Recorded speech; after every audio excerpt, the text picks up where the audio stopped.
Oh, the weather outside is frightful. But inside is so delightful. It's Christmas in July. Let's review. Let's review. Let's review. You. And me. Season 3. Season 3. Bum. Bum. Yes, that is right, folks. Christmas in July 2016 just keeps chugging forward. Tonight we're going to do two classic 90s sitcoms, one of which I love, one of which Dragon loves. It's kind of our trade-off. Dragon, what did we do last year for the trade-off? Last year's trade-off was Malcolm in the Middle versus Big Bang Theory. Yes. So this year, of course, in kind of traditional, those were kind of Malcolm in the Middle came a little before Big Bang Theory, but those were a little bit more modern than these two. These two, like Friends, did kind of go into the 2000s a little bit, but these two are kind of like classic 90s sitcom staples. So, we're gonna start with my personal pick. We're gonna start with Friends. Kind of go round table and see what our personal memories are with Friends. Dragon, I fucking love Friends. Like, unashamedly, unabashedly, I love Friends. I think Friends is one of the most watchable sitcoms that they've ever done. I just think the cast has such a wonderful chemistry with each other. I think the writing, for the most part, is pretty razor sharp. I think there's a lot of good jabs, a lot of good... a lot of good weighted humor being thrown back and forth. Does it hold up in terms of, like, is there dated stuff in it? Yeah, of course there is. Are there some characters that don't really hold up all that well? Sure. Oh, yeah. Sure. But it holds a special place in my heart. It's definitely like one of those shows where if I'm having a sick day or an off day, I'll still, even to this day, turn on some Friends, like just turn on like a big, I believe the episodes, just like whatever, just get the episodes of Friends somehow with some means and just marathon them and just have a good old Friends marathon because I love it. It's comfort, dude. It's comfort TV. It's like you don't have to freaking turn your brain on to enjoy it. It's just like the characters are very basic personalities, but I think that's what makes the show work. I think it's like, you have these very basic, almost kind of archetype characters, but the performances, of course, the acting, the cast, how the cast gels with each other, that's what I think makes the show special and magical and just gives the show a really good shelf life. And what are your experiences with Friends? Look, I don't hate Friends by any stretch. I've watched all 10 seasons. I've watched them all the way through. I've seen reruns. I basically, it's like with a few shows, I'm having this experience now with this and Everybody Loves Raymond, where initially, going through them, it's like, you love the shows, like kind of blinded by not the nostalgia, but kind of the first time exposure, then kind of the reruns. But after you kind of like you re-explore it after a while, or a few, like Raymond, I've watched Raymond all the way through a few times. And, that in that case, you're starting to notice some flaws, some chinks in the armor. And Friends is in the same vein for me, where, like you said, Tiki, the date, some things become a little dated, but that's not exactly what bothers me. What bothers me, especially more with Raymond, less with this show, but again, it's more like with any sitcom, especially, you have formulaic elements or repetitive elements that just sometimes don't hold up as well when you binge them or when you watch blocks of them or stuff. It's like, yeah. When things become apparent of like, this doesn't work as well as I remember it working, and things like in particular, drawing out the Ross and Rachel thing. At the time, you're so wrapped up in it, you forget about it. Like, we were on a break as a funny running gag. When you really analyze it, really that was pointless. Why did they do that? Again, it's like the whole and Rachel, basically Rachel's like what we had with Big Bang Theory last year. Is that Penny early on, she was really not so good. Rachel is not the same thing as Penny. Just saying, Penny was rewatching. Oh my god, early Penny was terrible. How could I be blind to this? Rachel all the way through, especially early on though, she was really absent-minded. It's not wrong. Jennifer Aniston, she can be great at times on that show, and she's great overall. She's great, but in the show sometimes she is kind of written as kind of the dumb character who doesn't see the obvious thing. She makes a lot of really bad decisions. That's their biggest character problem still all the way through. She makes a lot of bad decisions. Right. And Chandler is the most dated thing in the show. Though he has a lot of Chandler used to work a lot better for me, and I like Matthew Perry. Like in the Odd Couple show, he's pretty good. I still love Chandler, but I will agree that he doesn't like. There is a dated '90s quality to him for sure. So that's what I'm saying. Out of all of them, Chandler and Rachel are the ones that always kind of get to me. It's like, yeah, Rachel reminds me of the whole dumb Ross and Rachel thing that kind of dragged on, and Schwimmer at times isn't as lovable as I remember him to be. But again, with Chandler though, it's Chandler just he was one of the original kind of snarky '90s guys, and it now doesn't hold up as well. Like, can I be any more wrong? Right, exactly. Yeah, he is very snarky. My favorite Chandler is the straight man Chandler. I love him and Joe. Joe is my favorite part of he was my favorite character on the show. I love Joey Tribbiani. And him, I think, was consistent all the way through, except for the goofy haircut he had at the beginning. But he was consistent all the way through. They all had goofy haircuts in the beginning. But again, all the haircuts, they changed over time, so it's always like even though the show started, they were still finding themselves, and that's when Rachel, I think, might have been at her worst. It's like I'm figuring they should just keep Ross and Rachel together after they had a really great moment where she finds it. Oh my God, Ross is going to take me to the prom, and now they're together, leave them like that, okay? Okay. But no, then they do. We were on a break. I'm sorry, I don't mean to ramble on. Just I had fond memories of the show. Just things don't hold. Like Marcel the monkey was. Marcel the capuchin. They really need Marcel. How dare you? How dare you? Oh, here's my biggest gripe. I'm just kidding. No, not about Marcel. But here's my biggest gripe. What? The whole with Ross's continuous marriages. The most darning one is that he had a kid in the finale of Friends last night.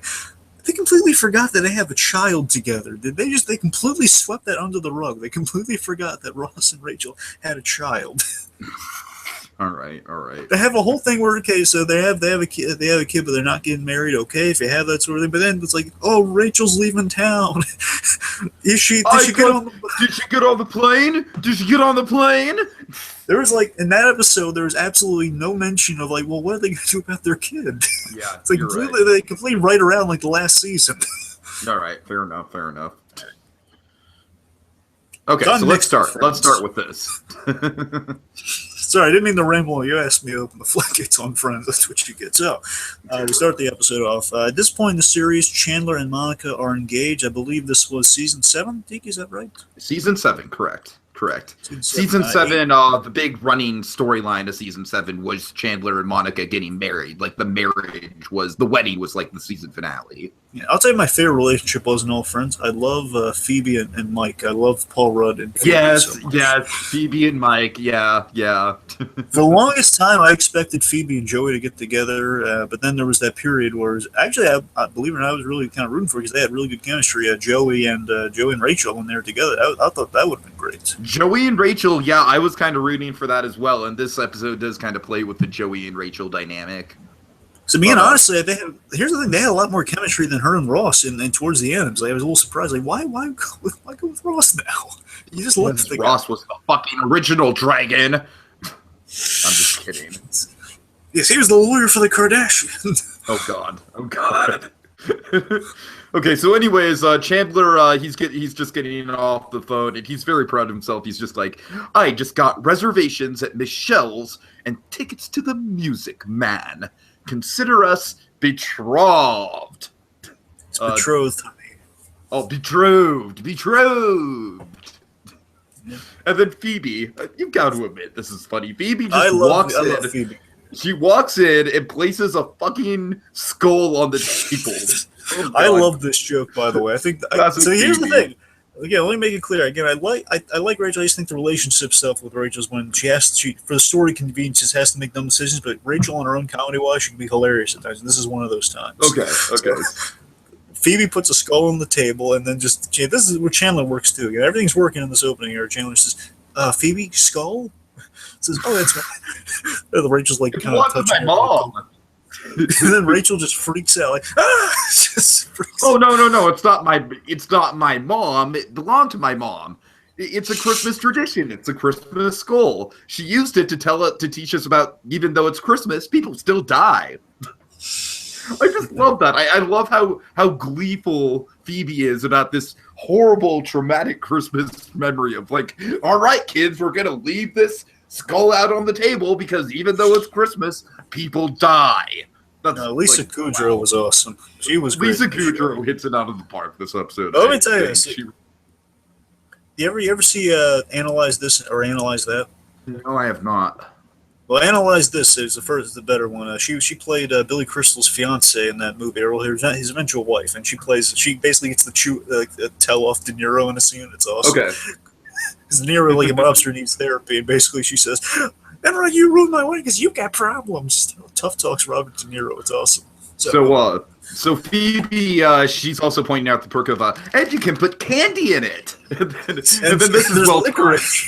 This is well timed. Ross just walks in, and then Monica's like, licorice? And then Ross is like licorice in the neck hole of the skull. It's awesome. And then Ross is just like casually like, well, yeah, sure. Hey, this is what. See, so far I think I guess we hit a good stride in Friends. Like so far everything's still working. But even Ross here, everything's all good. So Ross mentions he's getting Ben for the holidays. Ben was his son, I believe, all throughout the series. I think he was in season 1. And that was another thing. I hated the wife of Carol. I hated what was it Stacy or Sarah? I want to think about her. Yeah, I know. I really didn't like because they played her like a villain and kind of poo-pooed the whole idea of like, hey, nothing. Right. Yeah, you're right. You're right. But honestly, you know what? Kind of really watching it just to get a rant on it for just a moment. It makes the lesbian relationships look bad at the time. It really does. It is mean-spirited in that regard. I'll agree with you there. Yeah. All right, go on. Anyways, will we have Steven Universe now? All is right in the world. Okay, so anyways, Ross is like, I want to use this year to teach Ben about Hanukkah. And and then Phoebe's like, oh, we can also teach Ben about the Christmas skull. The way she just gets ramped up so excited. Like, oh, we can teach him about this too. We can teach him about death. And then Monica just cracks like, well, maybe we should teach Ben about Phoebe. And then you've got to admit, this is well timed. Joey just walks out of the bathroom with a newspaper. He's just like, hey, how you doing? Everyone is just caught off guard, and they're like, how long have we been home? About a half an hour. Oh, wonderful. So again, very, very strong opening. Like all 6 of the main characters are represented. All 6 of them get laughs. Really, really good opening, I think, in this episode. I'm in agreement. Again, I'm not really hitting any of my usual kind of speed bumps with Friends yet. Okay. All's well. So anyway, so let's see. So after, again, I love Joey. I love him. Joey's not used a lot in this episode, but he's pretty funny, though. Joey isn't used a lot, but he's amazing when he's there. Yeah. Okay, let's see. So, following that, we have the Central Perk after our classic Friends opening. We have, basically splashing around the couch. We're at Central Perk. Central Perk gone seasonal. It's all decorated, I guess, going through worked overtime. Mm-hmm. Okay, let's see. So Chandler and Monica are talking about the Bing last name. Like basically, why don't you take my name? You're gonna take my name when we get married? She says no, she doesn't want it. Bing's a strange name, I guess. Oh, sure, it's like Kellar. I gotta tell you, it's a little mean. Just every time, oh yeah, your last name's kind of weird. I don't like it. But again, Monica also, she kind of bridges on you. Sometimes they make her super competitive or something. Monica, I think, is probably out of the 6. She's the one that I have the most problems with. Yeah. And they had that awkward storyline with her in the fat suit with the flashbacks that I've never been a fan of, and I know you don't like either. Well, no. Let me. I really hated that one Thanksgiving story they did with her. Right, right. Having her fat in the flashback, it's not the worst thing. They do play it up a lot in the flashbacks, but in the present day when they mention she used to be fat, it kind of works. The idea is just this little adorable Courtney Cox is so food crazy. I kind of like that idea. It's kind of fun. Okay. Just the flashbacks are when they kind of go a little overboard sometimes. Like, okay, yeah, we get it. She's fat. But let's not dwell on it. So anyways, Phoebe's coming. She says her landlord called and her apartment's ready. And let's see, it kind of gets brought up that, let's see, Rachel. Oh, I'm sorry. Chandler's surprised to hear Rachel, because Phoebe and Rachel live together usually, at least at this point. Phoebe breaks into she'll be moving out soon. Chandler is surprised to hear that Rachel would be giving up would be moving when she's having so much fun, she's having such a good time living with Joey right now. She's having fun with Joey? Who told you that she was having fun with Joey? Well, I think Chandler's saying probably. And probably I think sets you should Phoebe talk off. to Monica. And then Monica's like, Monica, you're absolutely sure that Rachel wants to live with me. Well, not absolutely sure, but probably. And then, okay, may I? Because I have. Oh, go on, do it. Okay. I don't like that word, probably. Oh, your mom probably won't kill herself. The funeral director probably won't hit on you. You know, someone probably will adopt you. I'm not hanging my hopes on probably. And then she just like storms out of Central Perk. She's just like, I love this. She's just like, this world. And then I love her words as she's leaving Central Perk. I cracked up. She's just like, history teaches us nothing. I don't know. That was great. Wouldn't it be great if Phoebe was just if Phoebe was just kind of Vera Farmiga is kind of a long lost sister? I was saying because just the way she ramps up here and basically explain kind of Norma's nothing. It explain kind of the outburst that Norma Bates has. You know, it's just kind of like we'll say you're all that stuff. You know, she just kind of flips out. I just wanted the movie for Quiet Town. Anyway, but yeah, just Liz Kutcher's always great with that sort of stuff. And oh yeah, I guess Bing's not so weird after all. Chandler replies. Okay, so Rachel walks into Joey's apartment, and Phoebe got Joey a drum set for Christmas. Hey, guess what Phoebe got me for Christmas? Then Joey plays a little drum solo. And Rachel's like, drums? No, drums! Then Phoebe, apparently, we didn't see it, but when Phoebe walked in, later on in the episode, she walks in, she says, "Hey, Joey, are you rushing? Or are you dragging?" Oh God. Of course. And then basically when he not screws quite my up, tempo, Joey. Not quite my tempo. Not quite my tempo. Then she drops. Anyways, good job. Then basically she pulls like from her purse or something a Mars bar and she drops it down. And says, "Stop looking at a Mars bar." Basically, she throws like a Twinkie on a stick. She throws it out the room to get Joey to leave. Basically, Snickers. It's a Snickers. So when she's saying it's not a Mars bar, she's being accurate because it's a Snickers bar.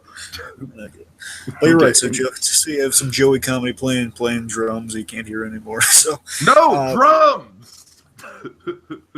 Then we got a really lame burrito joke from Chandler. Yeah. I think this is probably the storyline of the episode. For me, at least, that really doesn't hold up. It's Chandler. He kept making. Oh yeah, right. The Chandler storyline really does. Yeah. But, more so, yeah. That's my problem with Chandler a lot of times. He cracks jokes. He almost reaches a stride at certain points where he cracks jokes like every 5 seconds. You know, it's like, come on, Chandler, give him some breathing time. Give him some breathing. It's like the Andrew Tribeca show. Just bugs the crap out of you that people that get in the second season and everything. So it's like jokes every 5 seconds. We need time to breathe. You need to set up the absurdity or set up the timing. It's just, anyway. So he's at this fancy restaurant that he and Monica have reservations to. He's like, "Oh, excuse me, sir. I want 2 burritos to go." Oh God, that is not a good opening. I'm sorry, but not that sorry because you don't have to live with it. Basically, there's a 45-minute wait for dinner, which conflicts with their 8 o'clock Music Man. I love that. This I do love though. Yeah, I think Chandler does have his moments. Like really desperate to see the Music Man. No. Here's what I love about Chandler. I love just him asking. Just him genuinely asking? Was it the burrito comedy? Just wanting to know. Seriously, is that the reason you were 45 minutes late? I need to know. So Monica suggests that he needs to pay off the maitre d'. He needs to kind of slip him some cash, but you got to be smooth about it. Chandler can be smooth, super smooth. So he smoothly goes over to the maitre d' and he extends his hand and he's like, "Excuse me, good sir. Give us a table a little quicker, and I'd appreciate it." Yeah. Basically, like grabs his hand like he's a princess or something, and basically realizes what happened. Some money, wrong hand. Had the money in the wrong hand. Great. Meanwhile, we got Ross and Ben. Little Ben, played by Dylan and Cole Sprouse, the Wonderkins that brought us Sweet Life of Zack and Cody. Oh God. Okay. I use Wonderkins sarcastically. Or most people remember him from Big Daddy, the thing made and petered out their careers. Okay.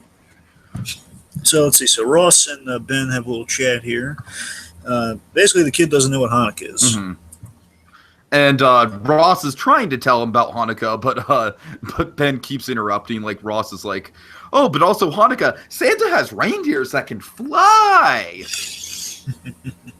Basically, magic seems to have Hanukkah beat. Christmas magic seems to trump Hanukkah at this point. Then but Ross is just like, "Well, yeah, but Hanukkah is a celebration of a miracle." And I love this running joke with the Maccabees, how he can never tell the story of the Maccabees. He starts out, he's like, "Now, Ben, there were these people called the Maccabees. Jingle bells, jingle bells." Okay, it's not a competition. Oh, I'm sorry, it's not a competition. He does it's not a competition. He starts, "Oh, well, we have Hanukkah songs too. Dreidel, dreidel, dreidel." And then Ben starts singing Rudolph the Red-Nosed Reindeer, and then that's when we get, "Okay, it's not a contest." Yeah, seriously, Hanukkah's really frustrated David Schwimmer is one of the funniest times that Ross gets, is when he's like all hot and bothered and frustrated. I'm with you there too. It's just sometimes when they make us buy into Ross when he doesn't earn it, that's what bothers me. I hear you. It's like when it's like I like good heartfelt moments of Ross, but they have to be well supported. If they're not, it's like, well, guys, all of a sudden, now I'm just feeling like there's something wrong here, something missing. It's like, I'm not buying it. Okay, so Ben asks when is Santa coming, and then Ross kind of suggests, well, maybe this year I thought instead of Santa we could have fun celebrating Hanukkah. Was I bad? This makes Ben really sad. Was I bad? Santa's mad at me. And then Ross, of course, he's feeling guilty. He's like, "Oh, no, you're Santa's favorite little guy. So Santa's coming?" Yes, Santa's coming. "Oh, will he bring me an ant farm? Will you keep it at Mommy's?" Then sure. By the way, I forgot to mention this in my Better Call Saul pitch, but beyond the pink teddy bear, another thing on Kaylee's wish list was a kid's chemistry set. Oh, really? Yeah. See, that might have earned you some points. All right. Because Kaylee's the smart kid. She wants the smart kid toys. Anyways. And then Breaking Bad, basically Breaking Bad Beyond, has Kaylee Ermintrout as the new Jesse Pinkman. Right. See, the new show is Jesse Pinkman as Walter White, and Kaylee Jesse Ermintrout Pinkman's the Walter White figure. Yeah. Oh God. Okay. Yep, and Brock's the new Walter Jr. So then meanwhile we have I'm sorry, I have to process Brock as Walter Jr. Oh God. You threw me off. Hey Jesse, you want some breakfast? I got donuts. Okay, so we have Chandler carrying his bribe. Chandler and Monica back at the back at the diner at the restaurant. The restaurant. Yes. And Chandler's like, well, maybe we should bribe. Maybe we should just wait. And then Monica's like, well, that's fine with me. You're the one that said you'd die if you didn't see. I forgot what they had tickets to. The Music Man. I didn't say die. I said cry. I love this. I love Chandler's realization here that, wait, Richard used to do this move, didn't he? We never had to. Richard was always he was definitely a pet peeve problem with Friends. I love Tom Selleck, so that's kind of why I gave him a pass. I'm like, oh, I love Tom Selleck. I know it doesn't make, he's a friend of the fathers. I know it's creepy, but still, I still love Tom Selleck. Right. And again, currently, right now, he's doing it for me as the actual Commissioner Gordon, not called Commissioner Gordon on Blue Bloods. Fair enough. I'm just saying, I'm feeling a lot of love for Tom Selleck these days, so I kind of wrote down my notes, Power of Selleck. Is Tom Selleck on Blue Bloods more Commissioner Gordon than the Commissioner Gordon on Gotham? Well, I'm saying he's fully realized he's not pre-commissioner. I'm saying he is like absolutely what Commissioner Gordon is to a T. Just he has he's a Catholic. He's an Irish Catholic with a larger family. That's the only difference. Okay, fair enough. Anyway, so I want to give Richard some points though. In the series, though, he had some good moments. I do recall, like he and Monica, they had good chemistry, and I love the proposal moment where Richard did a really nice move for Chandler. We kind of helped him out with his proposal to Monica. That was really nice. Mm-hmm. Mm-hmm. I just want to give Selleck some points. I do like the Richard mentions though. Like right, he's just super jealous of like the super mustache guy. So Chandler screws it up yet again with the bribe. Okay, so he goes up to the Bader D. Yes, again. He's like, "Excuse me, sir." Then he's struggling to get the money out of his pocket. Another couple walks up and he's like, "Aha!" And the Mater D. Money after he's gone. Yeah. Okay, so so Phoebe is she's walking through the apartment. She's smiling because she hears the drums. But then she opens the apartment door, and much to her dismay, she sees Rachel on the drums. Yeah, but then just Phoebe goes on a tirade saying, "Joey, are you rushing or are you Oh dragging?" God! So you like the drums? That's great. Because yeah, I was worried that you create an unbearable living situation. Yep. But apparently not. So yay! I love Phoebe just being it's so cartoony, you know. It's like just Phoebe's just trying it's like a plankton scheme. She's trying to just to foil, you know, just basically to annoy Rachel to the point, but like, oh, I don't want to live with Joey anymore. She's just trying to sabotage Joey, and it's backfiring every turn. So it's so Looney Tunes-esque, you know.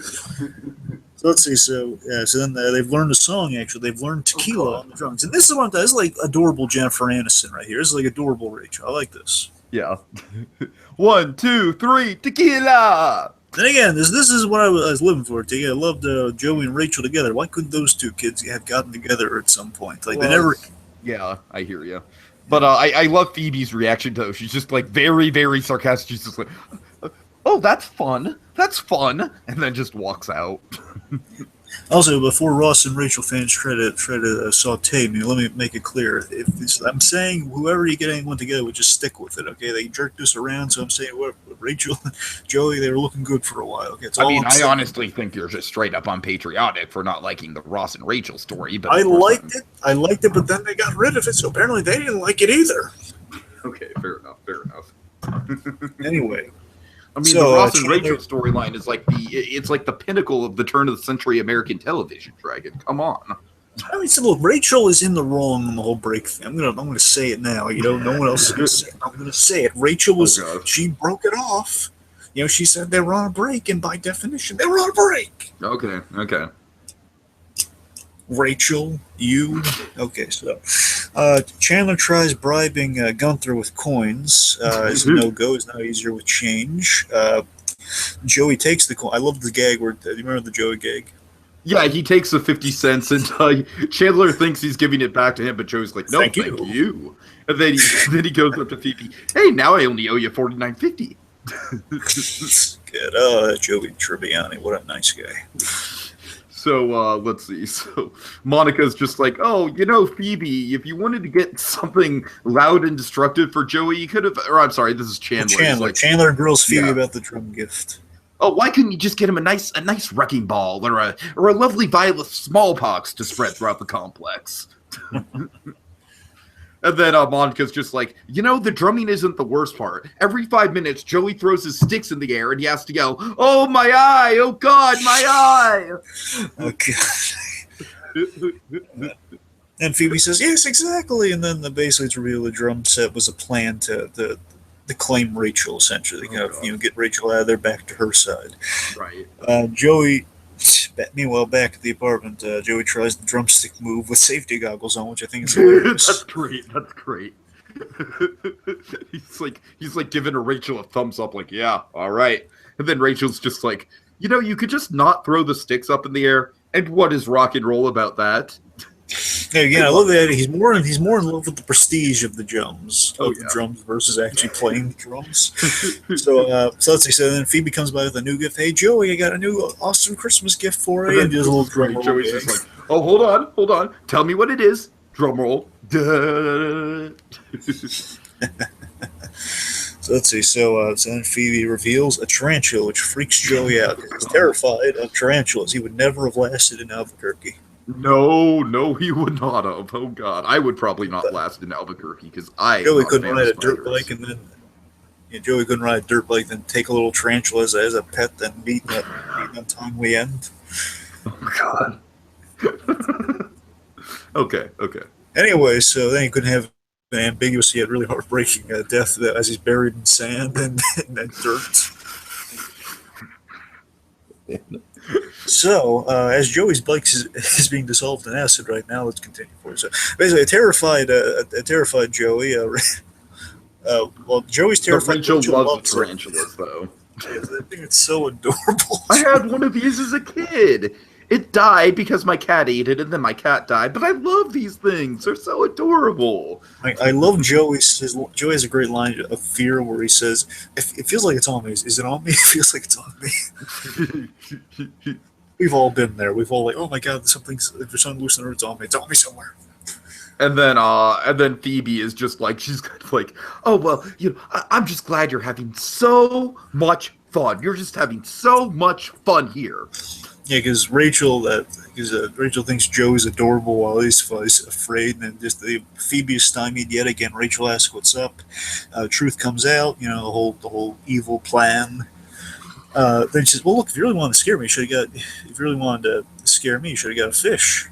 Just the idea of Rachel's terrified of fish. Yes, that fish was a gag.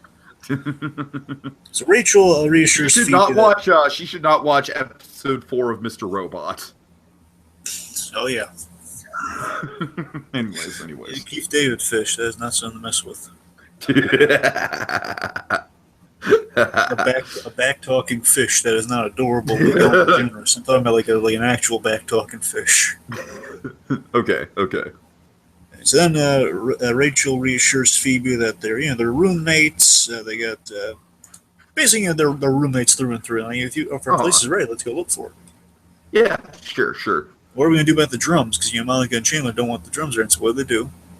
They put the drumsticks in the tarantula cage. Done. That's one. I'll admit, reevaluating this one. So far, so good with Rachel. Rachel's making all the right moves so far. Okay, we got the Ross goes to the costume place. The guy, I think this guy is kind of a little bit of a douche. He's just like, yeah. Oh, are you here to return those pants? And then Ross, I love his.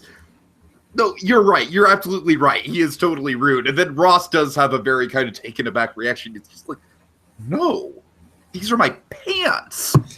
Yeah, just that guy. I wrote in my notes insulting pants comment. I will not disagree with you, Dragon. It was unnecessary. Yeah. Okay, let's see. So he's trying to rent. Ross is trying to rent a Santa outfit again to kind of appease Ben because he promised Santa was going to show up. They are out of Santa outfits. They have anything holiday related left. Do you think this guy actually has a Santa suit or like something much more like a different sort of like an elf costume or something, but he's not giving it to him just because of the pants thing? I think that's honestly kind of the gag. I think it's sort of like how did he get from Santa Claus to Holiday Armadillo? It's like, how did we go to one extreme to the other? It's like, I think the gag is that we don't see the conversation. We don't see the options. You know what I mean? So give him a grand introduction like when he says his name here. So we then cut to, so again, do you have anything holiday left? We then cut to walking through the door. I am the Holiday Armadillo! Oh, God. Friend of Santa. Dragon, I've got to admit, this is where the episode just starts to fire on all cylinders with me. This is honestly some of the funniest stuff that Friends is ever done. Like, honestly, this is like top tier Friends material right here. I don't know about that. I got to re-examine some Friends episodes. This is definitely it's up there though. Okay, so Santa. I love the coded speak through all of this. By the way, like basically the adults are talking, trying not to allude to the kid what's going on. Basically, they're trying to like catch up with each other. Like, what's going on here? Basically, Monica's asking, like the fun aunt's asking, right? Where's Santa? Santa was unavailable. Close to Christmas. Oh, you must be so exhausted coming all the way from Texas, Holiday Armadillo. I'm Santa's representative for all the southern states and Mexico. We got some tail comedy going on where he's like turning around and like whacking. It's like almost whacking. Let's just be honest here. The costume itself is kind of horrific. Like, yeah, it is. I completely forgot like the hairy arms because those hairy arms really shouldn't be hairy. I completely forgot about that. And then you got like this, like the flesh on the neck, and it's not a very pleasant looking costume at all. I think the nose is hilarious though. I love how the nose works. So Merry, he's wishing Merry Christmas. Squeezes. Maybe the nice lady will help me with all these presents. Because he can't reach the presents. I love that he's kind of squeezing some Hanukkah in there, which he kind of leads him to segues to a teaching opportunity to teach Ben about, because Ben's never seen this mystical armadillo. Yeah, Ben perks up. He's like, oh, I'm half Jewish too. Oh, well, I'm half Jewish as well, Ben. Would you like to learn about about Hanukkah with the Holiday Armadillo. Yep, and again, this is really sweet. It's really endearing. Okay, Ross he's getting one up in the world. Usually Ross is kind of the Charlie Brown of friends. Things are actually working out for him. So what if the Holiday Armadillo told you all about the Festival of Lights? Okay, so again, this is a great runner with the Maccabees and how he's never able to finish the Maccabees. Yeah, this is great. Years and years ago, there were these people called the Maccabees, and then right on to Santa Chandler. Santa Bing. Santa Bing. Bing Claus. Bing Claus. What do you like better, Chandler Claus or Santa Bing? I like Santa Bing. Fine, Santa Bing. Again, it's the so Chandler comes in with the Santa outfit. I love. Can I take this one? Yeah, go ahead. I just love again. They're trying to explain to each other what's going on here, and yes, of course, it's me. Oh, and who's you? What are you doing here, weird turtle man? This is the best line of the whole special. I love this. Ross's I'm the response Holiday Armadillo, your part Jewish friend. Why, that was the bit I wanted to say. Oh, I'm sorry. The best line of the episode: I'm the Holiday Armadillo, your half Jewish friend. This is some of the best stuff that Friends has ever come up with, in my opinion. And to take the Chandler bit, what happens here? Oh God. Okay, so let's see. So Chandler's just like, oh well, you sent me here to bring Ben presents. Do you have presents for me, Santa? Says, I sure do. And what does it do, Tiki? Let's see. Shakes his hand. Right. Oh God. Go on. And the money kind of drops, and then would have worked this time if his hands weren't so damn small. So again, Chandler cannot figure out the cash exchange. He just cannot get it down. While Ben's playing with his gifts, Monica's kind of calling over these two holiday icons over so they can have a little chat, kind of establish what's going on here. So Chandler borrowed a suit from, he heard Ross is looking all around for costumes, which apparently spread to some other friends, which we'll see paid off later on. So basically, Ross has been asking, like, hey guys, I need a Santa, you got any ideas? So Chandler, good old Uncle Chandler, he borrowed a suit from work to help out. And this is the Chandler. This is I love that. I love the dynamic between kind of the Abbott and Costello dynamic between Chandler and Joey. But I also love kind of the genuine friend dynamic between Chandler and Ross. Like, Chandler is Ross's best friend, and it's always a big question of who Chandler's best friend is. It might be Ross because they've known each other longer, but they're all good friends. Mm-hmm. Hence the name of the show. So let's see. So he was helping.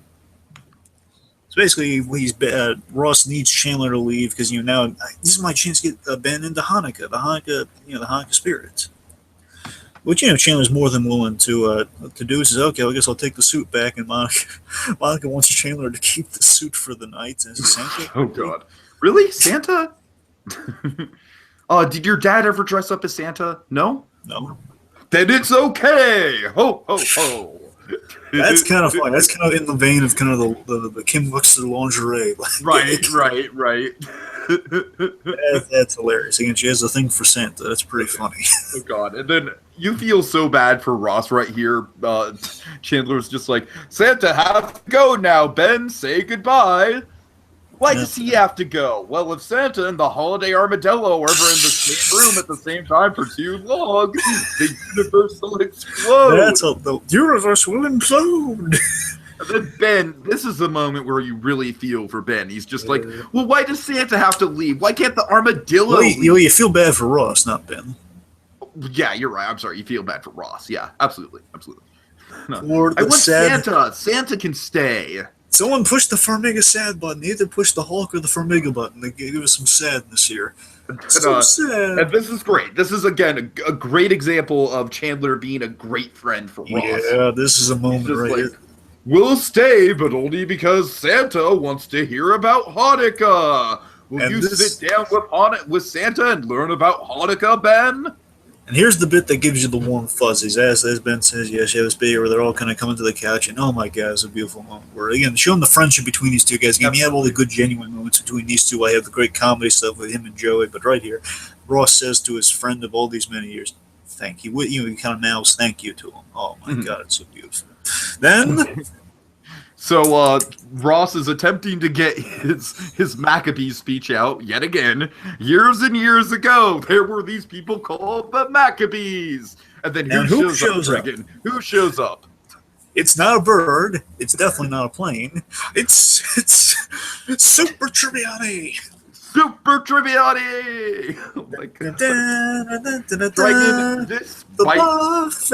The buffet. Sorry, go on. I'm calling it right now. This might have gotten like the biggest laugh in all of Cheers. Just Joey showing up as Superman. It's so well timed. It is so well timed. Oh yeah, it's hilarious. So. Oh God.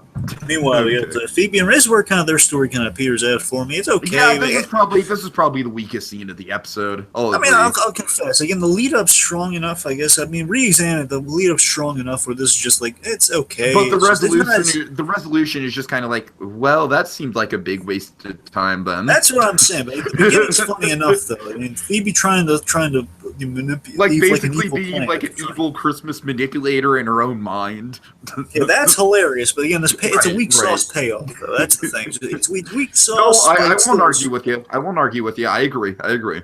It's weak sauce, but again, the beginning was good, though. Okay. So Phoebe, you take us through it. Okay, let's see. So Rachel and Phoebe, they're in the new apartment. So Phoebe can't even feel the grandmother's presence. Oh God. So let's see. So. That was kind of a last minute thing they threw in there, by the way. The whole my grandmother's place. I don't think they even really established that here. Yeah. So the landlord tore down this wall that they made up between a big bedroom that made it into 2 bedrooms. So that's kind of a big problem. They just have one huge room now instead of 2 rooms. And then Phoebe's like, well, we'll just put the light up. Well, there's a skylight. Oh, there's a skylight! Wow! So Phoebe, again, she's just kind of like, she's impressed with the place, but at the same time, it's not a great living condition. And then Rachel's just kind of channeling the grandmother thing. She's like, I'm sensing that your grandmother wouldn't be comfortable with that. And then Phoebe's like, oh, I'm starting to feel her again too. And then the grandmother saying like, well, maybe you should live here alone. And then I'm sorry, I'm not doing a good job with this whole like Rachel trying to channel the grandmother thing, and I don't really think it's a great gag either. Yeah, it's just Phoebe feels, oh, my grandmother wants me to be alone, and Rachel just kind of gives Phoebe, hey, it's okay, Phoebe. I think it's a lame gag. This is probably the weakest scene in the episode, I think. Rachel tries getting the purple chair, but apparently, I guess Grandma heard that one. Okay, anyway, so then here's the important part, folks. So Ross finally finishes the story. We didn't get to hear it because we were wasting time with this. But anyway, so Ross has finished the story. Santa Claus's favorite part was when Superman flew all the Jews out of Egypt. That's great. I love it. I laughed so hard when I completely forgot about that gag. This is wonderful. And then, the Holiday Armadillo wasn't too thrilled about that part. Just being a Superman fan, you know what I loved about that gag? It's kind of lost on anyone who just doesn't really know this, but I think it's kind of charming that Superman's creators are Jewish, and in some way Superman helped the Jews out of Egypt. I think it's kind of sweet. Sure, I hear you. It's like really it's a lost kind of obscure reference. I'm saying it's kind of nice if that was what they were going for. Probably wasn't. So then Monica and Chandler are kind of making out with each other a little bit. Big question, sis. Well, Aunt Monica's been very, very, very good this year. Oh God. I don't know. I think that was a gag I could have done without, honestly. But it's fine. So they're lighting the holiday candles. It's really nice. It's snowing outside. Not just holiday candles, Hanukkah candles. Hanukkah candles, right. And then Phoebe walks in for the line of the episode. It looks like it's the Easter Bunny's funeral in here. And I love, here's Phoebe's line, really. So when they all gather around, just kind of get... Oh, God. Phoebe asked one of the best lines, again, Lisa Kudrow at her finest here. Again, Vera Farmiga's long-lost sister here is, again, with the energy she brings to the scares us, asking with all the convictions in the world. I get why Superman's here, but Why the porcupine? Oh, God. I just love how it totally makes sense for Superman to be at the Easter Bunny's funeral. Well, yeah, they were tight. They went to college together. But not the Holiday Armadillo. Poor Armadillo. They went to Smallville University. Oh God. Okay. So then our post-credit scene is the tarantula's back in the cage finally, and then Joey's coming from the other room. Now, this is basically Jennifer Aniston tapping into her Annie Hughes from Iron Giant. This is my sweet spot with Rachel here. My sweet spot with Jennifer Aniston as a whole, where she actually really motherly and really cute here. And it's basically not. I'm not saying she is from. I'm saying she's reading from the parenting book of Vera Farmiga right here. Oh, come out and stop being such a big baby, Joey. And then Joey comes out, but he's still wearing his Superman suit. And she is. Here's the thing: so we see such a happy-go-lucky Superman walk out, and this adorable Rachel looking upon him again, like a proud mother almost. Like, oh, that's my boy. Okay. So it's so cute. It's just cute. So final thoughts. Well, I mean, again, it's there are bits here and there that don't work for me, but overall, I thought it was really good. I had fond memories of all the Christmas specials. This one above all of them. Really fun with the Holiday Armadillo, really endearing there. And pretty much just how I usually feel about Friends. But thankfully, this one, however, again, hit the sweet spots with all the characters. None of them really felt too kind of in the headspace I don't like them in usually. Yeah, I love this episode, man. This is genuinely one of my all-time favorite episodes of Friends. Like, absolutely. I think all the Holiday Armadillo stuff is priceless. Like, that whole storyline, all the scenes with Holiday Armadillo and Santa and everything like that, just absolutely, like, knock out some of the funniest stuff Friends has ever done. And then also, I think you and I both agree the Phoebe and Rachel storyline was really good, kind of set up. It's really funny to see Phoebe kind of play the master manipulator in her own head. Not the greatest payoff, not the most satisfying payoff. But overall, I love this episode. I think it's got a really good moral to it. I really like the message of kind of tying Christmas and Hanukkah together and like, well, you can celebrate both. I really like that aspect of it.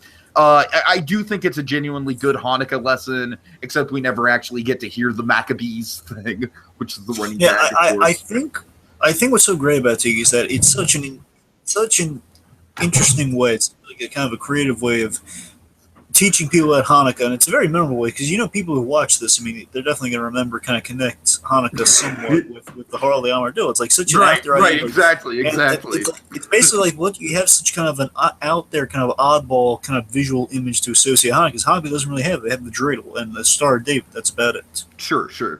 The end, of course, I have 3 symbols with Hanukkah. You have God knows how many with Christmas, but it's like, the Holiday Armadillo is like, Holiday Armadillo, what's that? And then, of course, you're curious, and then you're hooked in, oh, right, that one Friends episode talks about Hanukkah. Okay, that's cool. Okay, so let's go over the tropes really quick. So Santa suit. Santa suit. Of course, we have unconventional Christmas traditions with the Christmas skull, because even though it's Christmas, people still die. We have someone in a Superman costume like Lois and Clark. Oh God. Okay, fine. No, that doesn't. I'm kidding. That doesn't count. Oh God. Let's see. We have. Let's see. What do we got? We got last minute Santa Claus costume. Now you're looking for. Yes. Good one. A gift that's kind of meant to disrupt the peace in a way. Yeah. Like a nefarious gift. Yep, we got again kind of learning about Hanukkah. That's one. Learning about Hanukkah, of course. Also the whole tradition of a character being half Jewish and half Christian and kind of like stuck between Hanukkah and Christmas. Yeah, kind of like that was told by Ginger, right? Yes, about we got let's see, someone having Santa Claus getting some love around the holidays. Oh God, yeah.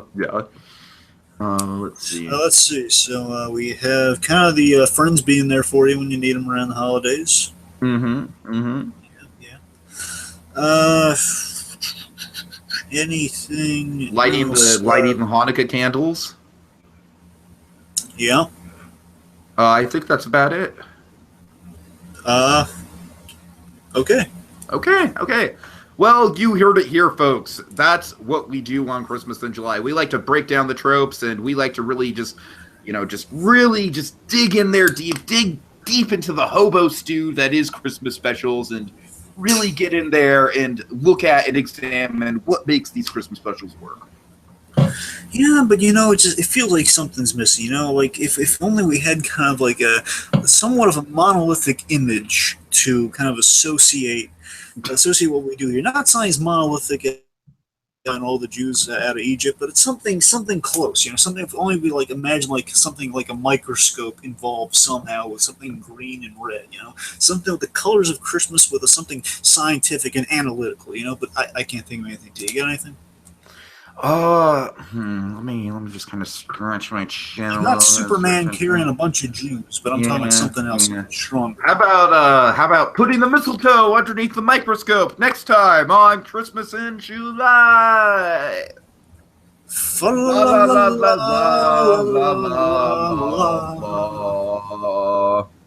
This world, history teaches us nothing.